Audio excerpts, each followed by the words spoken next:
Hello, today we are going to discuss on Europe's choices when NATO seems to crumble. For almost 80 years after the World War II, Europe lived under what we can call an American Europe. This means that United States provided the main security umbrella, NATO protected the Europe from major threats, and European countries could focus more on trade, welfare, and economic growth. But that all old certainty is now weakening. The issue is not only whether NATO will continue to exist. NATO will probably survive as an institution. The bigger question is whether NATO can still be trusted as a reliable security alliance. The core argument here is simple. Europe is realizing that real security is no longer only about having more soldiers or more weapons. It is also about having independent defense capacity, technology, energy supply, and political freedom to make decisions without fear or pressure from Washington. So, this story is not just about NATO, it is about Europe asking whether it can become a truly sovereign actor. The slide shows the four risks that come when a weaker partner depends too heavily on a stronger ally. The first risk is abandonment. This means that Europe fears that the United States may not always come to its defense, especially if American domestic policies changes. Ukraine is the clearest example. If Washington becomes willing to trade territory or reduce the support, then countries like the Baltics may worry about their security guarantee is not as solid as they had believed in the past. The second risk is entanglement. This means Europe may be pulled into conflict it does not want. The Iran case is an example. If the US or Israel escalates a conflict, European countries may face pressure to support it, even if they fear refugees, instability, or a wider war. The third risk is appropriation. This is more unusual, but Greenland makes it visible. If a US president treats the territory of a NATO member as something negotiable, then Europe has to ask whether even an alliance borders are fully protected or not. The fourth risk is extortion. This means the security guarantee can become a bargaining tool. For example, Europe may feel pressure to accept the trade concessions, tariffs, or economic deals because it still depends on American protection. Together, these four risks shows why dependence is not free. Protection can come with a political costs. This slide explains that security today has three layers. The first layer is territorial integrity. This is the traditional meaning of security, protecting the borders, deterring the invasions, and avoiding the kind of territorial loss Ukraine has faced. The second layer is strategic autonomy. This means having the ability to say no.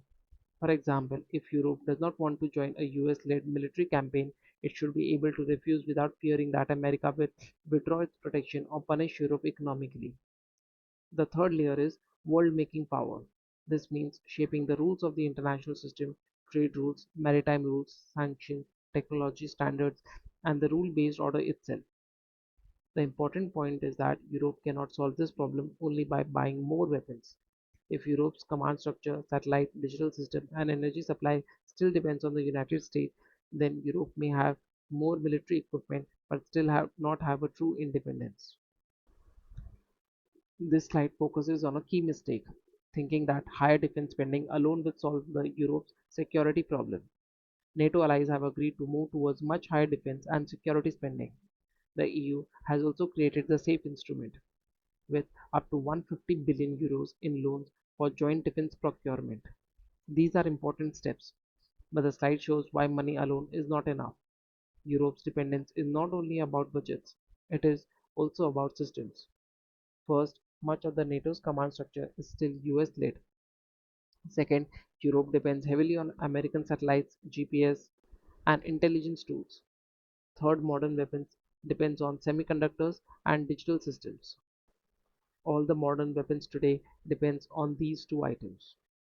Fourth, Europe's energy position has changed, and the United States has become a major supplier of LNG to Europe, as they have stopped buying oil and energy from Russia. So US becomes their most important partner in terms of energy. So if Europe spends more money but remains inside the same dependency chain, it may buy more capacity but not real autonomy. In simple terms, Europe may get stronger but still not fully free to act on its own. This slide shows the four possible paths Europe could take. The first option is becoming happy vessels. This means Europe accepts US dominance, spends more on defense, and hope America continues to provide protection. The benefit is comfort and continuity. The risk is that Europe remains dependent and vulnerable to American political changes. The second option is national gaullism. Here, each European country follows its own national interest and makes its own deal with the United States, China, Russia, or others. The risk is fragmentation. If Europe breaks into separate national strategies, then larger powers can divide it and dominate it. The third option is a possible European-centered alliance, sometimes called as a UTO. This would mean a European command structure independent of NATO. It is the most ambitious option, but also the hardest. It would require deep political integration, major defense industry investment, and shared strategic planning. The fourth option is strategic hedging. This means Europe keep the NATO alive but slowly build its own independent military strength, technology, energy resilience, and wider partnership with countries like Canada or any other middle powers. None of these options is easy.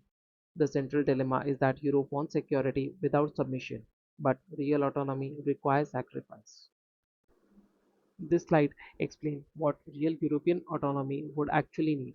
First, Europe would need shared command.